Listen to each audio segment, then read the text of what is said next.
Governors got together and said, look, let's play for a hog. Let's play for a pig.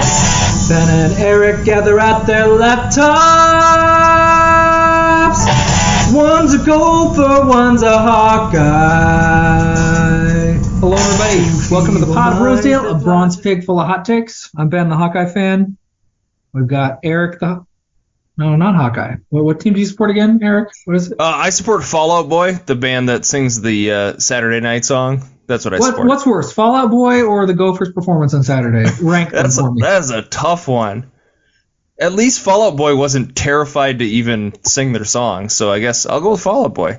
Yeah, okay. They're number one. Because the Gophers were terrified to even play that game, and I'm so frustrated with it. Are we just diving right into it? Or? Well, yeah, I feel like I owe you an apology. I mean, I told you I thought the Gophers wouldn't win, but they'd cover. Yeah, you took that to heart. Wrong. You drove across the border. You bet your entire 401k on the Gophers covering, and so you're pretty destitute because of your detrimental reliance on my advice.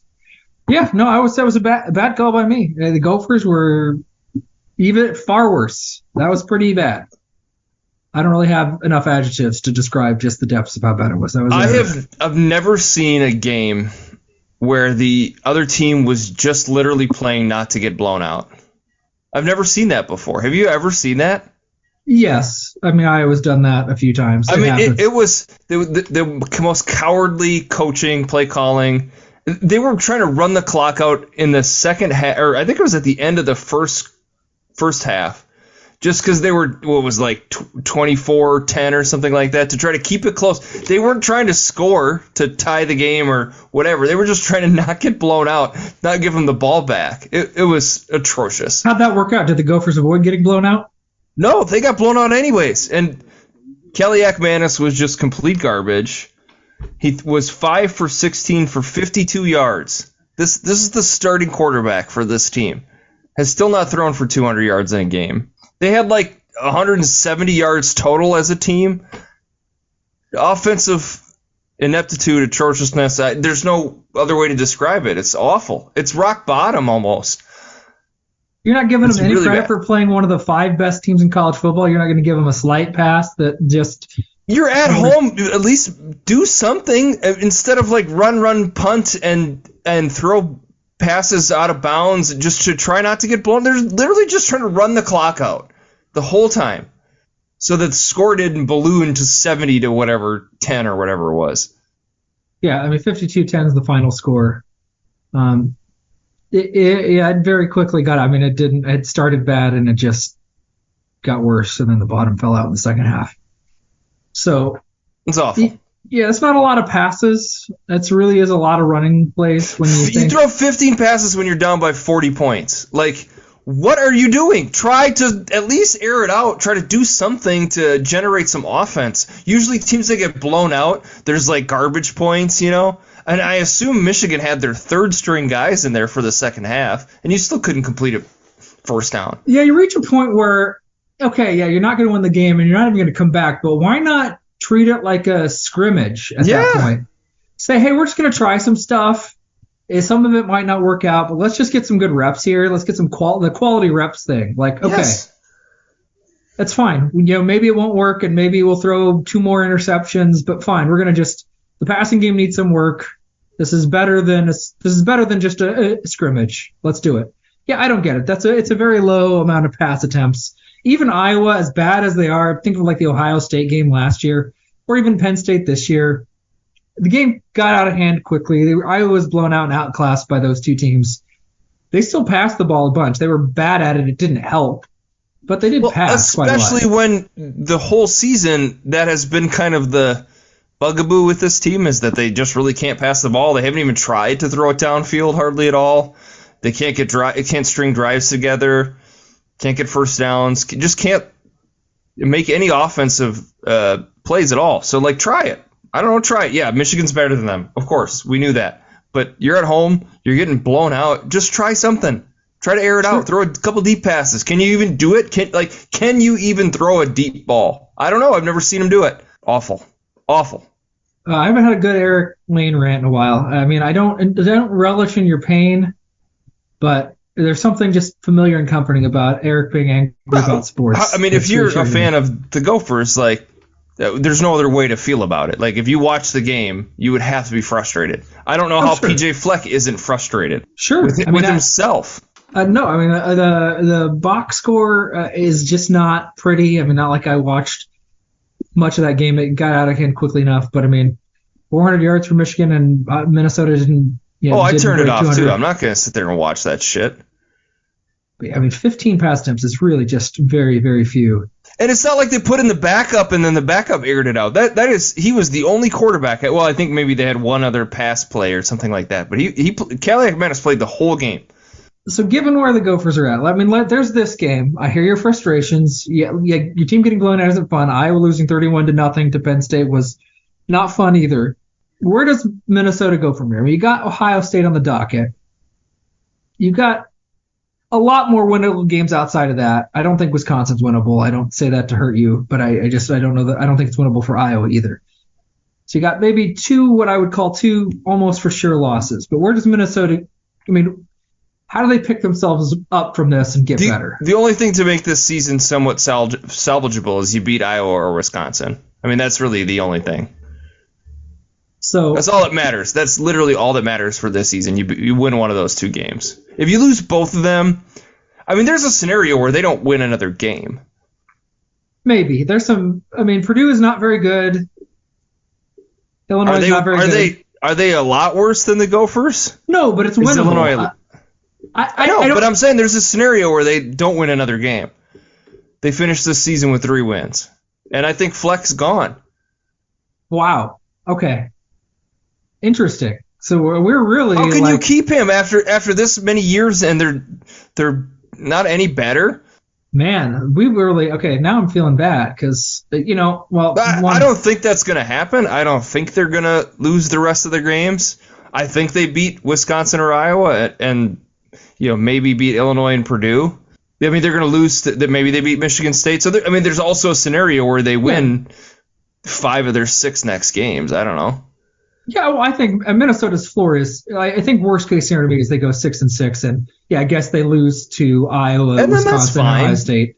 And they don't get any of those gratifying wins, but they go to some podunk bowl in Michigan or wherever it is. And then that Flex saves his job, I guess. Whatever. But there's got to be some improvement over time. If this is like where we're at again with the Gophers, like let's find another coach because this is, and it's not just that. Like they haven't gotten better. It's ineptitude. It's like stupidity. Let's say I'm not going to assume the Gophers going 3-9 because I really think that's implausible.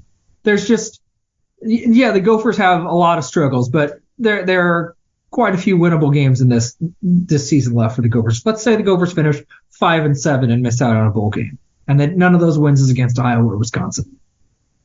I mean, you're saying you're putting PJ Fleck on the chopping block in that scenario? No, he'll be on the hot seat for next season. Okay. So next year would be bowl game or bust in 2024? Well, improvement. I mean, win 7 games maybe is probably the floor. Okay. I mean, because then what are you doing? You'd have this quarterback who's been there 3 years in the program and he's trash, and your team hasn't gotten any better. You had 1, maybe 2 good seasons, and then it's just all. We've seen that before, where a coach comes in. I mean, we've seen it with Illinois, right? Coach comes in and for whatever reason turns the team around, takes another coach's players and coaches them up a bit, and then has a good season. But then you really see what kind of coach they are. That's the thing. I think we're in the part of the Fleck tenure where it's like we're really seeing what he is as a coach, and I think that's the part that's not impressive. I think why Ferentz has stuck around so long is like after a few years you could see like this is the program he's built, and there's ups and downs, but there's a floor. There's like a basic floor you're going to see with with his teams, and maybe a couple of years you have some jumps. But like that's what we're learning with Fleck is like this now is the floor, or is this like the average team he's going to have, and then maybe every year you have some great luck. But I don't know. It's just, you learn that you kind of see that with college football programs is you get like after a few years you get kind of a sense of what type of program this is going to be and whether or not it makes sense to keep the coach, because longevity doesn't do anything for you if this is where you're at. Well, right, but let's say this is the floor. Okay, let's say this turned out to be a lot harsher of a rebuild than people thought. That maybe there just wasn't quite enough experienced talent coming back, and they lost enough key pieces, especially on the defense. Okay, the floor for Minnesota is okay. Yeah, they're going to be 5-7 this year, and they build it back up, and they win 7 games next year, and then they get another 9-win season in 2025 before the cycle starts over again. And okay, they got to do another rebuild in 2026 or whatever. Like, is that acceptable to Minnesota? I mean, that's way better than it's been anybody else. It's not even close. Of all the, what is it, the Gophers have like 5 Glenn 9-win Mason seasons? had the same program. He didn't have PJ Fleck achieved more on the upper echelons than Glenn Mason ever did. Glenn Mason was like a 7-5 schedule, your 3 scrubs, pound the scrubs, eke out 4 Big Ten wins, or 3 or whatever, finish 6-5. Yeah, but is that where we are now with Fleck? I'm saying it's not. Minnesota had like 5 9-win seasons in the entire history, and like 3 of them are PJ Fleck. It's something like that, where of the best seasons since the 1960s. Yeah, how many years do you got to wait until you have another 9-year season? Let's say it's every 3 years. That's what I'm saying. It's then every that's 3 fine. years. Yes, but if we'll never see another 9-win season with Fleck, then what's the point of keeping him? Well, I mean, the logic is, I don't know, but it's not like the NFL where you go 3-9 and you get like, oh, we'll have a high draft pick. No, like you start having a reputation as having a trash team, and the only way to fix that is to bring in a new regime. Well, 3-9 is different. Yeah, the 3-9 is a bad floor, and that's going to be tough pill to swallow. And you lose to Northwestern and Sure. Michigan State, who's fired their coach. Like, right. Not good. No, but I'm saying the floor. I mean, in this scenario, I'm imagining the floor is like 5-7. Like, okay, the Gophers had maybe more of a rebuild than PJ Fleck let on. Okay, they had a rough year, and then they're going to build up to that 9-win season in 2 years. I mean, I don't. 3-9. I'd be surprised if the Gophers fired 3-9, but the Gophers aren't going to go 3-9. I think 5-7 or 6-6 is my guess. One of those two is the final one based on the schedule and where the Gophers are at. We'll see, but that would be my opinion on it. I don't think there are so many coaches in college football that can come in and like, is Fleck that special? Is what I'm saying. Like, what's the upside to it? Yes, he's had probably the best seasons we've had in this program in a while, but I mean, is it because of him? I don't know. I mean, I think so. I don't know who you give credit for those seasons, but it didn't happen under any other coaches. It just depends. This is a version. Did Fleck even recruit Tanner Morgan? Wasn't he already in the program when Fleck took over? I don't know. It's been a while. Fleck's been at Minnesota since like 2017, 2018. So I don't know. I think he did recruit Tanner Morgan, but I'm not certain. But it's a version of the Iowa problem. Everybody talks like, be careful what you wish for. Iowa's got a pretty solid amount of success. Yeah, the offense is egregious, and they maybe have a hard ceiling on the success they can have, but it could be a lot worse. And this whole thing is, you've had some rough coaches in the 21st century. Glenn Mason was number 2. That was the second best coach you guys have had. I mean, maybe Jerry Kill. I guess you can debate those two, I suppose, but they're pretty comparable. It's just more, he seems to be able to put the Gophers in a position to not be abysmal. This year aside, we'll see. Maybe this is an abysmal year. But if the floor is, they're just kind of bad, but then they'll be better in 2024, I don't know, maybe you live with some lean years. Iowa's in a weird position. He's earned enough grace to have maybe one bad season, but if he strings a couple together, then I don't think he's earned enough grace. Well, sure. Back-to-back seasons without a bowl game is very few programs are going to tolerate that in the 2020s. I mean, it's even with the brutal schedule coming in, you can schedule almost guaranteed three wins every year, and then you just have to win, 3 out of the final 9 to make a bowl game. You don't even have to be that good to make a bowl game, as it stands now. I mean, that's fair. I mean, it was a bad game. It wasn't pretty, and I think it'll be bad against Ohio State. Getting blown out by Michigan, they're blowing out a lot of people. They're going to blow out just about everybody. Right. But it's the way it was handled, the way he coached or didn't coach. Just punt the ball. Just give him the ball. And like let them kneel. Like it was such a cowardly performance, which for me is what frustrates it. And I think he's coached that way pretty much the whole time. I think Fleck is great he's good at recruiting players. He's good at building the program. He's just a terrible in-game coach, I think, is the problem. Or what he needs to do is hire a really talented offensive coordinator.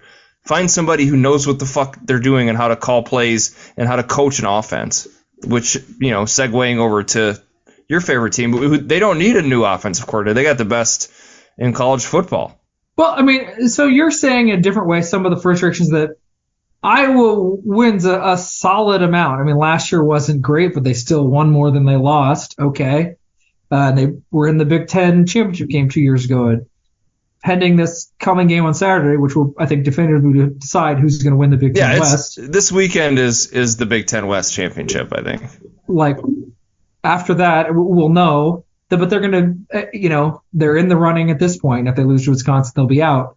But the way it happens can be really frustrating, really not gratifying. Like, take Iowa-Purdue. Iowa led 20-7. And after their touchdown pass at the start of the first quarter or fourth quarter, they absolutely packed in their offense. They didn't throw a pass the rest of the game. They just ran it and ran it. Didn't do any take even the slightest risk. Didn't do anything. They just said, you know what, we got a 13-point lead, and we're going to cling to it for dear life. And it got a little bit dicey. Purdue scored a touchdown really fast. Iowa got the ball, burned very little time. And then, okay, the defense comes through. It's not gratifying. And then you have the games where I think they were trying against Penn State, but they just could not do anything. Your guy, Deacon Hill, completed 6 passes.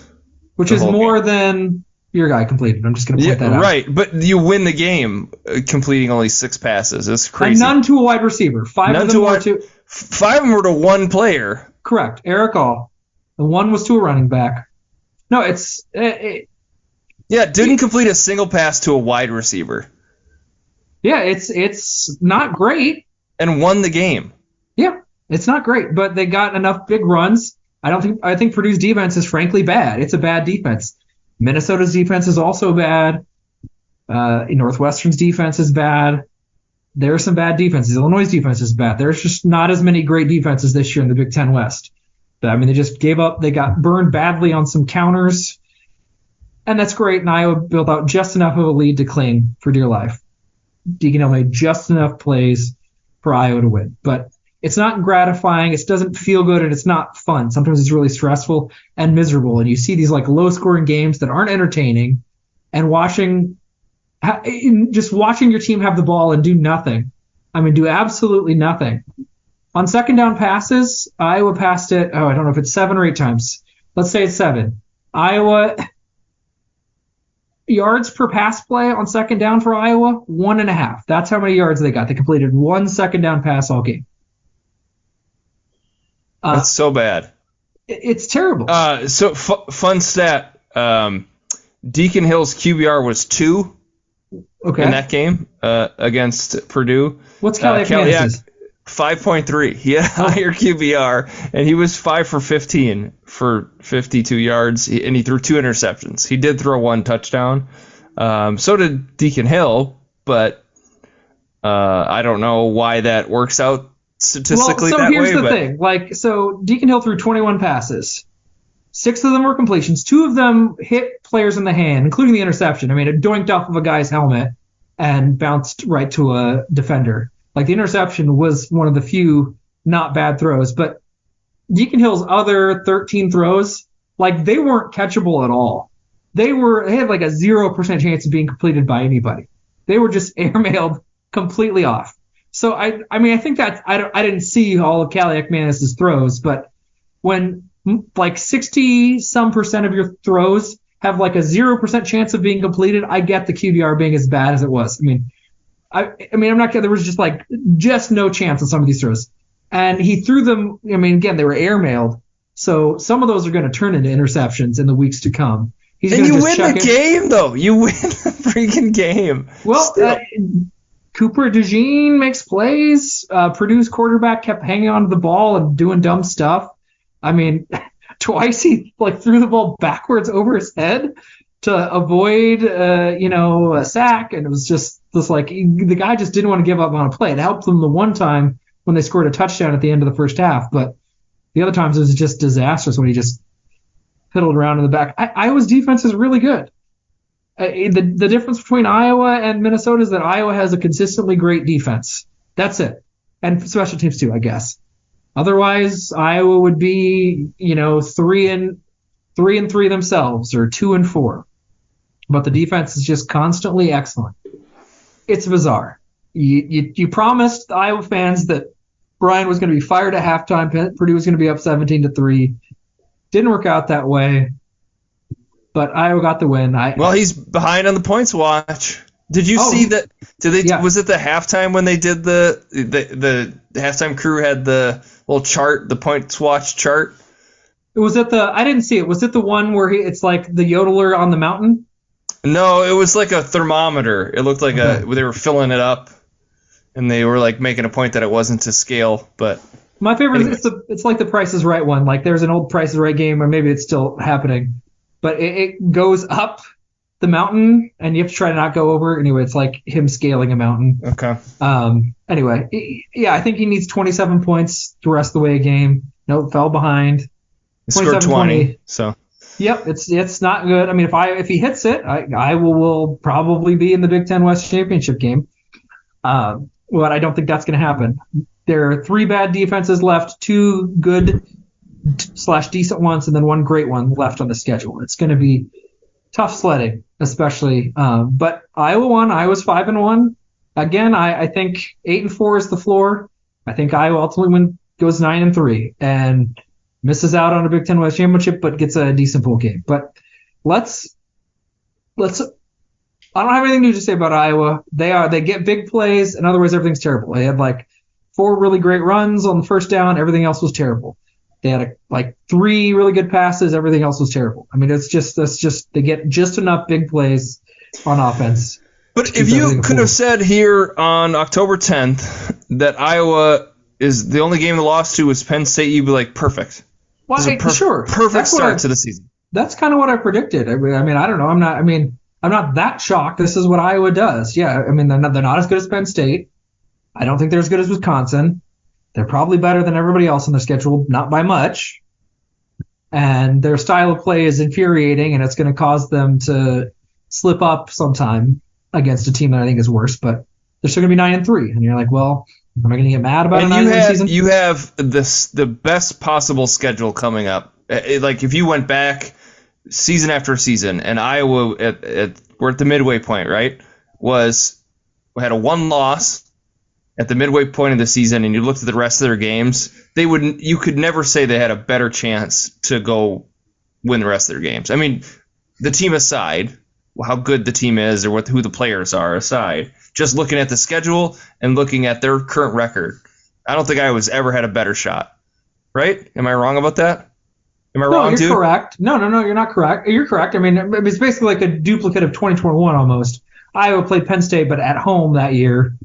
Did they still have Ohio State on the schedule? No, not in 2021. Iowa didn't play Ohio State. Iowa only had Penn State. I can't remember the other 2 crossover games, but it was. Because you're always going to play Minnesota, Wisconsin, Nebraska. There's unavoidable. That's always going to be on the schedule. That's fine, and sure, but this, I mean, as far as a farewell season to the current iteration of the Big Ten West, it's a favorable schedule. If I had to pick them to lose a game, I would pick Penn State. That's probably the least important game for them to win. Penn State or Michigan State, you could split hairs on whichever one, but neither one is disastrous. They win the Big Ten West game, which is important for tiebreakers. So if Purdue does climb out of the gutter and be competitive, Iowa's got the tiebreaker over Purdue. So it's fine. It's really good. It's still going to just come down to this game on Saturday. We're going to get there. It was going to be tough anyway with Cade McNamara. With Deacon Hill, it's even tougher. I can't be optimistic about that game. But let's just quickly go over a little bit of what else happened in the Big Ten. Nebraska pulverized Illinois, basically. Comparable to the Purdue game, Nebraska just shut Illinois down pretty consistently and won 20-7. They just didn't give up the late garbage time touchdown Iowa did. Nebraska's defense is legit. Their offense is probably a little bit better than Iowa's, but it's pretty bad. I don't know. Did you catch any of that game, Eric? Nope. But I will note that the Gophers did beat Nebraska already in the season. I mean, yeah. Oh yeah. No, well, Minnesota's got a shot against Iowa just because it's one of those things where the defense always keeps Iowa in it, and the offense also keeps the other team in it. But so is Nebraska improving? Would you say? Have they their gotten offense has better? gotten a little bit better. The defense has been pretty consistently great all year. There hasn't been too many slips up. They didn't do great against Colorado. They got worn down against Colorado. Michigan annihilated them. Maybe not quite as bad as Minnesota, but it's comparable. Nebraska couldn't even come close to running with Michigan. And then they had the game with Minnesota, which was just a low-scoring slog that your Gophers won. So I would say they're just kind of where I expect them to be. Their defenses, again, they maybe have the best rush defense in the Big Ten. The defense is genuinely really, really good. It's just their offense is also bad, but they turn the ball over less. They got rid of Jeff Sims, and now it's that Harburg guy who isn't amazing or anything, but he doesn't turn the ball over as much. So that's helped them. I think that's the biggest thing, is that they just aren't throwing picks all the time. You thought Maryland was going to cover. Maryland didn't cover. They kept it tied feisty. at halftime. Yeah, it was feisty for a while, and then the depth and the superior talent. Fourth quarter, they blew it wide open. Yeah. Yeah, and it's just wore them down. It's just too. You have to play absolutely perfect. You can't throw the pick six. You've got to get the ball in the end zone. You absolutely can't settle for field goals, and you need Ohio State to make mistakes, and it didn't happen. Ohio State's really, really good. Wisconsin is almost exact. We got the late cover by Rutgers, almost exactly what I expected. Rutgers kind of kept it close, threw the pick six, and that was kind of it for their chances at the end of the first half. They just weren't going to be able to close the gap. Wisconsin, I do think, is the best team in the Big Ten West. They aren't great. They aren't amazing. They aren't playoff contenders, but they have the least amount of flaws. They can move the ball pretty well, and their defense isn't atrocious. Maybe not as elite as it's been in the past, but it's still pretty solid. And I think they'll be the ones that get to travel to Indy in December. And then Northwestern. My Northwestern Wildcats. We're on Overwatch. It came very close. Yeah. They almost lost to Howard. They beat Howard by 3 points. That is dicey. Yeah, I heard Michael Wilbon was talking about that game and how Howard almost, in the fourth quarter, they scored 13 straight points. And yeah, they got it real close. Yeah. Yep. Northwestern almost got Northwestern. So we'll see. Northwestern just needs to win one more. So before talking next week, though, that's a segue. Let's talk. Let's revisit our over/under bets, Eric. So I've got them. So time for you to pat yourself on the back? Is that where we're at? There'll be some that goes both ways. There'll be some that goes both ways. But we'll just go in alphabetical order. We'll get the back patting out of the way straight up. So this is just an alphabetical order, not doing it any other way. That puts Illinois first. I had them in the under. What you don't recall what you? I do not remember. I think I had over for them. Did I? You did. Oh yeah. I was very much. I've been on the Illinois is. Why does everybody think Illinois is going to replicate their success train? And Illinois is currently 2-4. So. What was the over/under? 6.5. Oh, that's so not they've happening. got a ways to go. They'd have to win 5 of their last 6 games to hit the over. And I just don't think they're any good. Probably not happening. So, yes, I'm going to brush my shoulder off. Got that one. That was a good call. If you listen to me, you made money on that bet. Indiana, you and I both hit the under. Indiana's only 3.5, and it looks really, really good. Indiana fired their offensive coordinator. They're bad. I don't see how they get to 4 wins. They still haven't played Michigan or Penn State yet. Maybe Michigan State gives them an opportunity. I think Rutgers is clearly better. So I just don't see. I think Purdue is bad. They're the worst team in the East, don't you think? Oh, easily the worst team in the East. And I still think it's Northwestern, but you could have a debate. There's room for some disagreement over whether Indiana. Oh, worst team in the Big Ten now is what you're saying. Yeah, I think so. I think that's right now. It's Northwestern, but I don't know. Well, Indiana. They're pretty bad. Pretty bad. The Iowa Hawkeyes. Now, I was on the hype train. I spoke to John Steppe, Gazette. He Can you just help me solidify that this Iowa team could win 9 games? I still think Iowa could win 9 games. The over-under is at 8. It's set at 8.5. You pick the under, Eric. How are you feeling with the 5-1 Hawkeyes midway through? Well, like I said, if you could have told me at the beginning of the season that they would be sitting where they are with the 1 loss to Penn State, you'd say this is like a perfect start to the season. But a lot can change between now and the end of the year, so I mean, your under is still in play. It's still in play. I'm not thrilled about my call. It's looking like I'll be wrong, especially given the rest of their schedule. But this weekend is big. This is the game of the season for Iowa right now. I mean, I don't know if we've hyped it up enough, but we'll get there. Everybody knows. I mean, most of the seasons since there's been a Big Ten West, it's Iowa and Wisconsin have been the game that's decided, and Wisconsin's come out on top way more than the other way around. So yeah, we'll get there. But I think Iowa, could go 3-3 the rest of it. I'll be shocked if Iowa does worse than 3-3. But 3-3 would put Iowa at 8-4, and the under would still play. So I think it's very much on the table. Yeah. Just the way Iowa plays, just the problems they could with the lose offense. to Wisconsin, Nebraska, and Illinois. Or Minnesota, sure. Or Minnesota. Or Northwestern. Don't they still have to play Northwestern? Yeah, I'm not so worried about Northwestern, but it's my plucky Wildcats. Rutgers. There's no game that's scary other than a little bit Wisconsin, but there's no game where other than Iowa will be double-digit favorites over Northwestern. So I really am not worried about that one, but we'll see. So Maryland, you and I both agreed on the under there. It's 7.5. Came out hot. And I think they're going to hit the over on that. Okay. Well, Don't you need to win three more games, then you go 3-3, right? Let's look at Maryland's schedule. So Maryland is currently 5-1. So they only need to win. 3 more games. But let's take a look here. And there are going to be a couple of bruisers left. They get Illinois next week. So they already played Ohio State, just lost to them. Yeah, they got that one down, right? So they're 5-1 with their only loss to Ohio State. They've blown everybody else out. Solid favorites against Illinois. They've got Northwestern, so all right, we're already looking at their 7 wins. So yeah, I think they maybe go we're 4-2. Harsh. I think, yeah.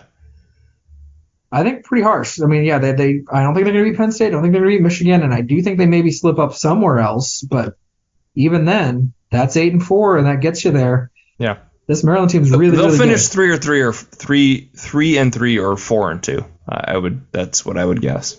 Yeah. 3-3 is the worst. There's too many winnable games in there. It would be a shock. Illinois and Northwestern. They really should be 7-1 going into the Penn State game because, those are some bad teams. So I think that was a bad call. I think I hope nobody listened to us because they look really good. Michigan, you and I both had the over. It's good. Ohio State or they win out. That's. Yeah, well, we'll see. Can Penn State pull an upset? That's the only thing. Michigan could lose to Penn State and Ohio State. That's the worst case scenario. I don't see it happening.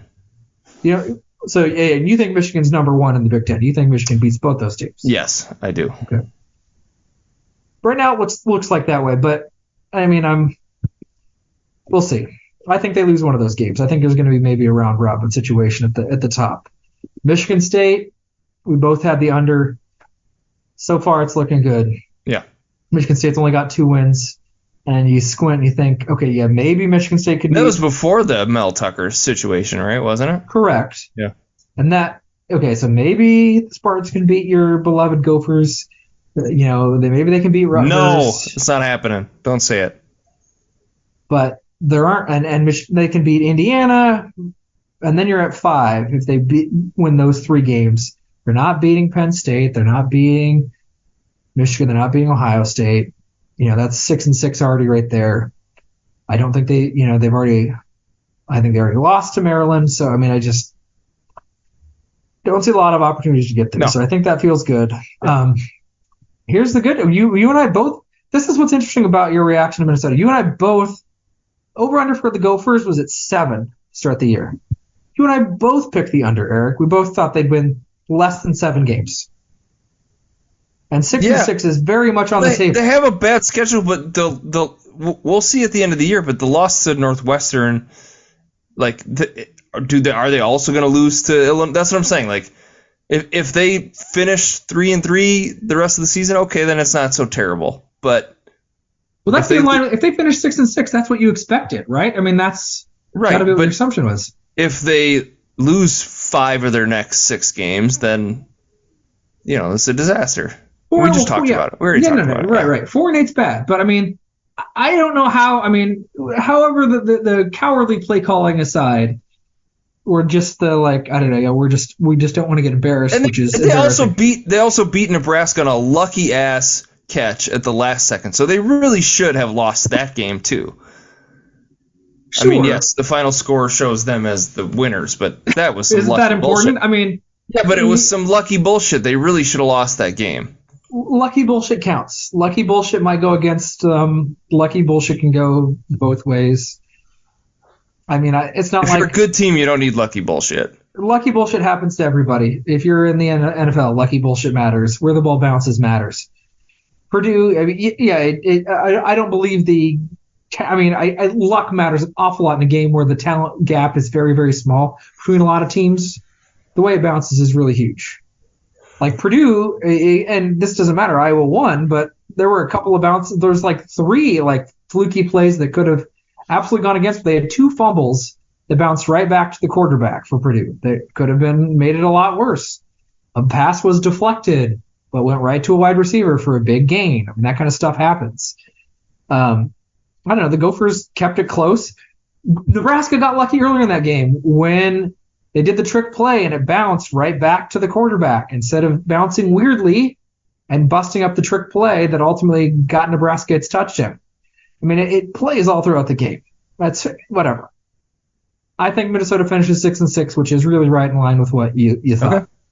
And it sounds like if one of those wins is against either Wisconsin or Iowa, you'll have to say this isn't a horrible floor. This team isn't great. Well, shit, if Fleck beats Iowa, come on now. This is the best season ever. Well, okay.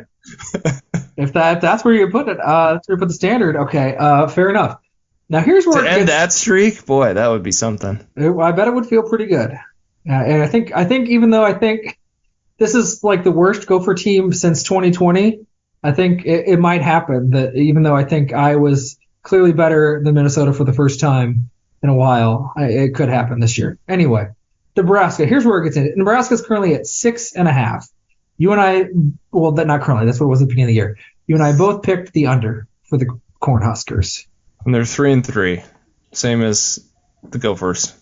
Right. So on not a currently good pace, but their schedule gets a little bit easier. They have a pretty easy schedule to finish out. Yeah.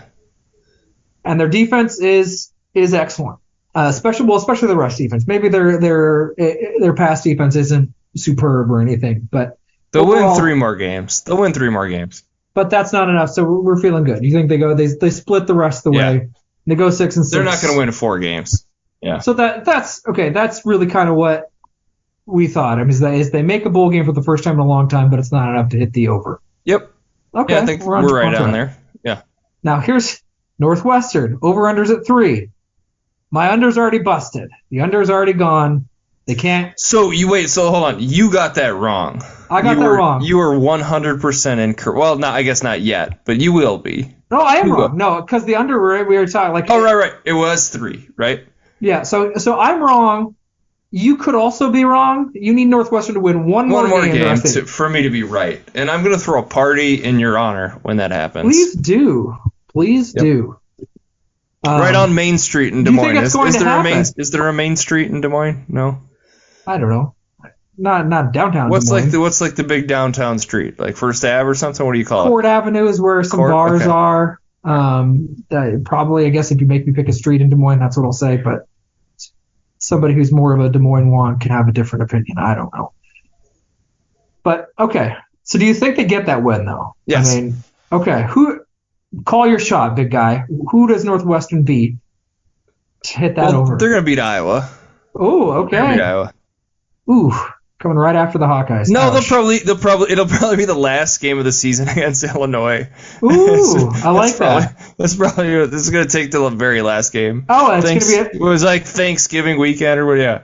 Oh, that sounds like a lovely sickos trash bowl. Like the final game of the year for both teams. Neither one's making a bowl. They're just playing for pride and I guess hatred of the opposing team. Oh yeah, that sounds like the fun. battle for the state of Illinois will be. Oh, I love that. That sounds like delightful end of the season trash. I'm all for it. I hope that happens. All right, I will be delighted that Northwestern picks up win number 4 at the expense of Illinois. Okay, Ohio State 10.5. You picked the over. I picked the under. You've been kind of trashing Ohio State all throughout the season, saying how they haven't looked good. They haven't looked good against anybody. They haven't played anybody. But they're 6-0.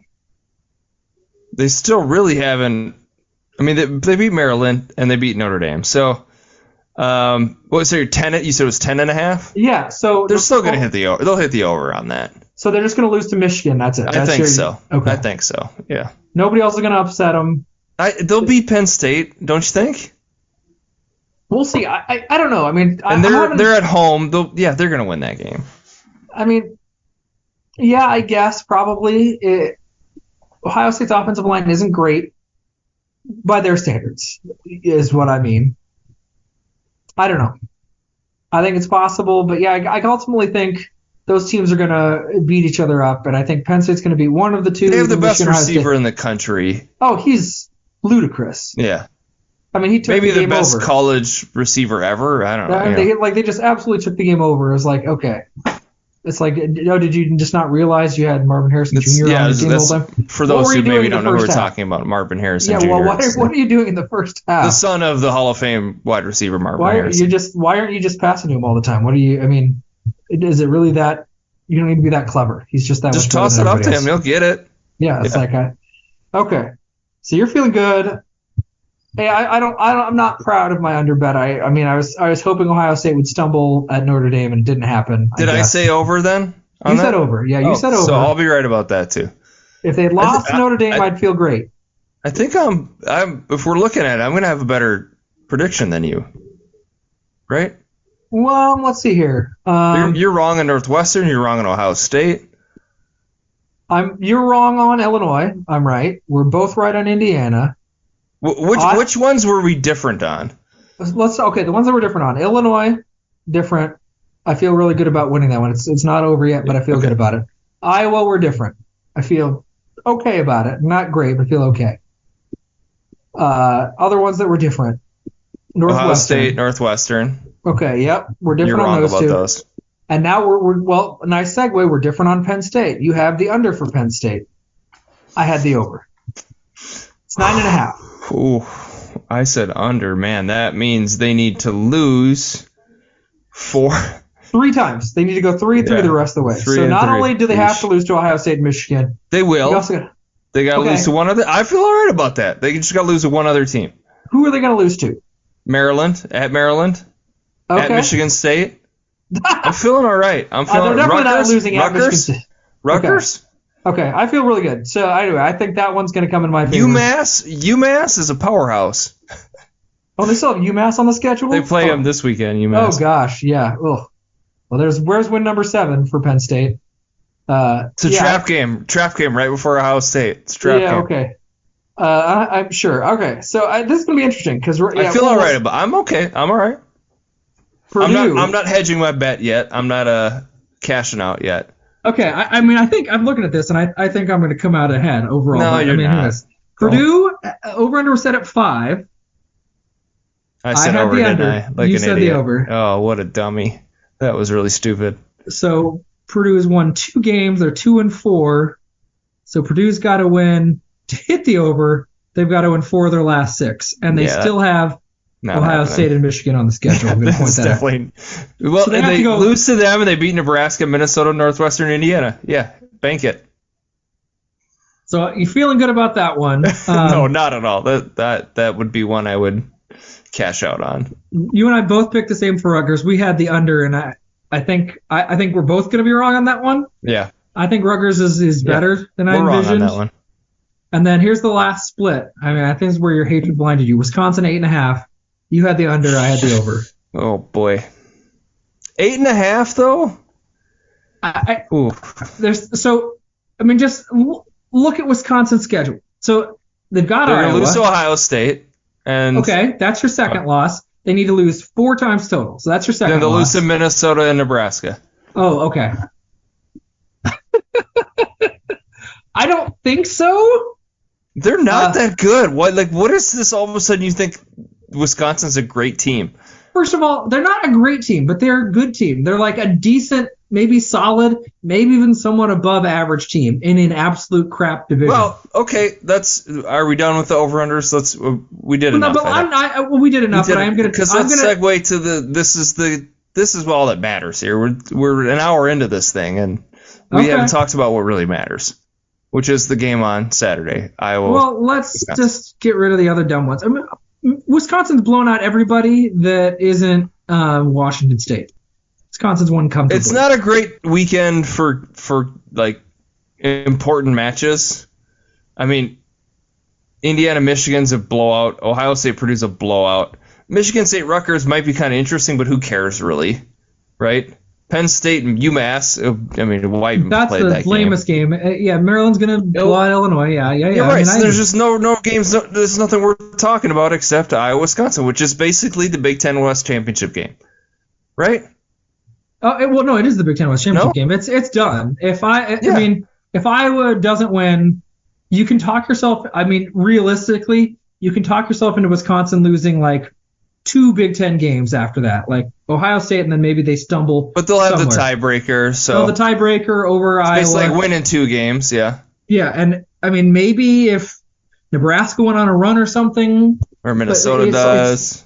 Sure, that Minnesota still has the Buckeyes. No, I mean this is it. This is it. So let's break the game down. Let's go. Let's dive into the advanced stats and the numbers. You have your spreadsheets ready? Well, I mean, what do you want? You get your calculator out. Let's crunch some numbers. So, Eric, who averages the most yards per carry in the Big Ten? I don't know. I would love to hear you say it to me. Maybe the Wisconsin Badgers. They average 5.2 yards a carry. They maybe number one in the Big Ten in all of the Big Ten. Ahead of Michigan, ahead of Nebraska. Wow. Way ahead of Ohio State and Penn State. They rush more on a per carry basis because they have Braylon Allen and their quarterback Mordecai. He also runs quite a bit. They get a lot on the ground out of their quarterback. Maybe not a great passer, not an elite passer, but he can run the ball. Iowa's rushing defense is not horrible, but it's not as great as it's been in years past. Iowa is like middle of the pack, gives up 3.6 yards a carry, puts them tied with Michigan, just behind Rutgers, behind Maryland. So Wisconsin's going to run the ball a lot. The quarterback's going to maybe drop back to pass, not see guys open and scramble, pick up annoying third downs on his feet. It'll be like 3rd and 4, and he'll scramble for a first down and wear the defense out. Meanwhile, Iowa's going to be doing its Iowa stuff, trying to run the ball and failing, trying to pass and failing, generally failing completely and totally on the offensive side of the ball. And it's going to be like, I think, a repeat of the 2021 game. It was one where it was sort of close-ish for a half. Iowa's defense kind of held out for a half, or like a light version of the Penn State game this year. Iowa held out for a half, but then the long drive from Wisconsin wears Iowa's defense. The 3-and-outs just doesn't give them a break. It's going to be a brutal grind. First of all, Wisconsin's a 10-point favorite. There is no chance they win this game by 10 points. I don't know. They're going to win it by more, right? No chance. Why? This is going to be it's going to be a touchdown game. It's a field goal game. It's going to end in some stupid way with pick 6 or something like that. You really think Wisconsin wins by more than 10 points? Oh, I love this over bet. Oh, wow. I'll bet you $10 right now. Okay, let's Wisconsin $10. covers $10. The 10-point spread, right? We're locking in at 10 points. Yeah. So Wisconsin wins by 10 or more points. You owe me $10. Can we do this instead? Can we make it a beer bet? Only because I don't see it very often. I don't know how to get my $10 anyway. But buy me a Summit. Buy me like a 12-pack of Summit. And I'll buy you whatever kind of beer. I'll buy you a Wisconsin beer. I'll drive over and get some Spotted Cow New Glarus. Trash. Yeah, it's fine. I don't care. Get New Glarus, whatever. Give me some beer that I can get in Iowa. That matters more to me than the $10. I'll get you whatever you want. You can get Toppling Goliath in Minnesota, but if there's something you want, I don't know. That's the best Iowa beer. Okay. I can get you Pseudo Sewer if you like something else better, whatever. Let's make it a beer bet. Otherwise, that's fine. I don't bet, but I'm seriously considering just. I don't know how you see this game playing out. I mean, you just think this is going to be like 13-10? Mordecai's not any better than Kaliakmanis or McNamara. He's a really below average Big Ten quarterback. You're playing against maybe the best defense in the Big Ten, one of the best cornerbacks in all of college football. Can Wisconsin just grind? Maybe. And maybe they break one, but this is a grind game. It's a run game. It's defense and special teams, and Iowa, I think, has the edge in that. I don't see it being and what's the over/under is like 36.5. I don't see this is like a 14-10 game is the way I see it. If it's that low scoring, Iowa will have a chance, but Wisconsin is much better at running the football. So I already covered that Wisconsin is the most yards per carry. Do you want to take a wild guess who's last on a yards per carry basis? Is it the Iowa Hawkeyes? It's not, actually. I was setting you up for failure. The Northwestern is the worst, 3.1, and then it's Indiana, 3.2 yards carry. Iowa is 12th. Iowa ran the ball really well against Purdue, which has boosted them up from the bottom. At a meager 3.8 yards a carry, which is a tie with Purdue and Michigan State. Also, not great running teams, but Wisconsin's clearly much better. Who is the best pass defense in the Big Ten? Do you have that statistic? That would be. It depends on how you want to break it down. Like yards, passing yards. Well, if it's on a per pass basis, it's Iowa and Penn State are tied. They give up 5 yards a pass. If you want to do it as total yards a game, which it has some value, I guess. Iowa is at 193. Giving up 193 yards a game, which is is ninth, but then Penn State is ninth in the Big Ten. Ninth in all of college football. No, in Big Ten. The team that gives up the most passing yards on a per game basis is Wisconsin, although they've had a lot of big leads and teams have had to throw the ball a lot to catch up. The team that has the least amount of yards on a per game basis is Penn State, but again, way less attempts than against Iowa. So we'll see. I mean, teams just tend to complete a lot of passes for not a lot of yards against Iowa. But let's see here. I want to see where's Wisconsin giving up 6.1 yards a pass, which isn't really it is decent. It's a pretty good number. I mean, how many yards per pass do you think your Gophers give up? 20.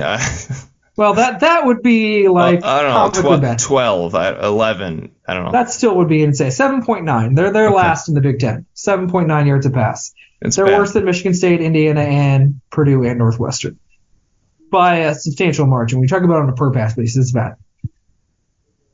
The trouble is Iowa doesn't do anything well on offense. They're maybe less terrible running the football than last year, maybe. I mean, I'm willing to maybe go that far. They're even worse passing the football. And they've got a guy who and here's the thing, I like Deacon Hill a lot. I mean, just the look, the demeanor, the swagger. I don't know. I feel better about him back than I have after 3 years of Petrus. Petrus was a stressful to watch. He always looked anxious and jittery and terrified every snap. So watching it was miserable. Deacon Hill has confidence. He doesn't have accuracy, but he has confidence. It's maybe unjustified confidence. That's fine. That's fine. I'd rather unjustified confidence than accurate than rational anxiety. Like, that's fine. He chucks it deep a lot, very unsuccessfully. He looks for big plays, fails most of the time. That's fine. I mean, that's going to work better than if he just tries to constantly throw underneath and panics and goes to the check down all the time. He stands in and takes a hit. So I feel okay about it, but Wisconsin's just has a real offense. This is just this is just where it is. I mean, like, on a per play basis, just combined passing and rushing, Iowa's dead last in the Big Ten. Iowa gets 4.5 yards a play. In 6 games, their quarterback's only thrown 3 touchdowns. Okay, how many has Iowa's thrown? Well, I'm just saying more than that. I don't know. McNamara had 4. I don't know. What's Deacon Hill thrown? Maybe 3 more. He's thrown 2 touchdown passes. So they've more than doubled their Iowa's touchdown total or Wisconsin's touchdown total. I don't know. I just don't know. I mean, we'll see. This game will obviously decide everything. So I think you're wrong. I think Wisconsin is a mediocre offense at best. Their defense is pretty good, but not as good as Iowa's. I think Iowa's got a shot. Sure, Wisconsin can turn the ball over a bunch. There's it's not beyond hope, but it's going to require Wisconsin really bumbling quite a bit. And it's just, I don't really see how it plays. When was the last time Iowa beat Wisconsin in Camp Randall? In Camp Randall, 2015. So it's been a while. And that was like 5 turnovers by Wisconsin. Yeah. And before that, it was 2009. And Iowa pretty much only ever beats Wisconsin if they hold Wisconsin down to 10 points or fewer. Yeah, I think Iowa's lost. Like a 14-10 game. I just, how does Iowa score 14 points? Wisconsin's going to have like 11 guys in the box. Pick six and a block punt for a touchdown. It's going to dare. Everybody's going to look at that game footage from Purdue and say, all right, I am absolutely not letting Caleb Johnson and the Iowa running game do anything. I don't care if I have to leave receivers open. I don't care if I'm going to put man coverage. Deep pass to Deacon Hill is going to have to complete passes for us to lose this game. That guy who 2/3 of his throws were not catchable by an Iowa wide receiver, that guy's going to have to beat us. And it'd be cool if he did. It's his old team. Deacon Hill was on the Wisconsin Badgers roster last year. So look at that. Cool if he can pull it off. But there's not really reason to think that that's likely. You're just being negative. Why are you so negative about your Hawkeyes? This is just you don't like 5-1. You don't like 5-1. 5-1's fine. Going to be 6-1. They're going to be 9-3, just fine. It's a very unsatisfying 9-3, but it'll be 9-3. That's fine. No, Iowa wins this game. Iowa straight up. So it's funny. You think Iowa wins this game, but then you also think Iowa hits the under at 8.5. I mean, if Iowa hits, I also said Wisconsin hits the under too, so I really need them both to lose. But well, right. But if Iowa wins, that's their 6th win, and it's almost a virtual lock. That I would definitely take Iowa making their over than Wisconsin. So if I had to trade between those two. Oh, okay. I think Wisconsin's got a better shot, but we'll see. We'll see. Well, I think Wisconsin wins. Iowa's hopes of winning the Big Ten West are dashed, and that'll be it. So what's game time's? It's the afternoon, right? Yeah, it's the afternoon kickoff. Okay. I don't remember if it's 2:30. I think it's 3. It's 3 o'clock. I see 3 here on Fox. Yeah. Okay. Covering the game, Fox. Okay, that's fine. My daughter's soccer game will finish, and I'll turn on the game, and probably. I won't have to hear the stupid Fall Out Boy promo over and over and over again, so that's a positive. Okay. Who's the Fall Out Boy game? Let's see. What is the prime time? And it's at the NBC, I think, is the Fall Out Boy promo. So Illinois at Maryland at 2:30. Yeah. There's not a night game? No. Oh, then I won't see it at all. Thank goodness. Thank the Lord baby Jesus. Well, would you rather just have a bunch of political ads? I don't know if you get those in Minnesota, but that's all we get. Not at all. Non-stop. Trump, DeSantis, Tim Scott. They just bombarded with those commercials. It is insane. Just forgot how awful it is being in Iowa in the lead up to a presidential election. It is relentless and crappy. You got the caucus in a few months here. Sure, and people are going all in, trying to get momentum, whatever. But hey, I've got a 6-pack of beer or whatever on the line. If Iowa, gets blown out, I at least get to imagine having some Summit beer, which I haven't had in quite a while. And if it's close, then I get to watch Iowa at least be feisty against Wisconsin in Camp Randall. And then next week is the Battle of the Floyd or Rosedale. Do you think right now PJ is just plotting some new formations and trick plays? He might forfeit. I wouldn't put it past him. Just forfeit the game. Why even play? He just comes and kneels in front of the Floyd or Rosedale and then leaves. Mm-hmm. We just came just to see it. I don't want to try. The one day a year we get to look at Floyd, and then we'll go back to the Twin Cities. Okay.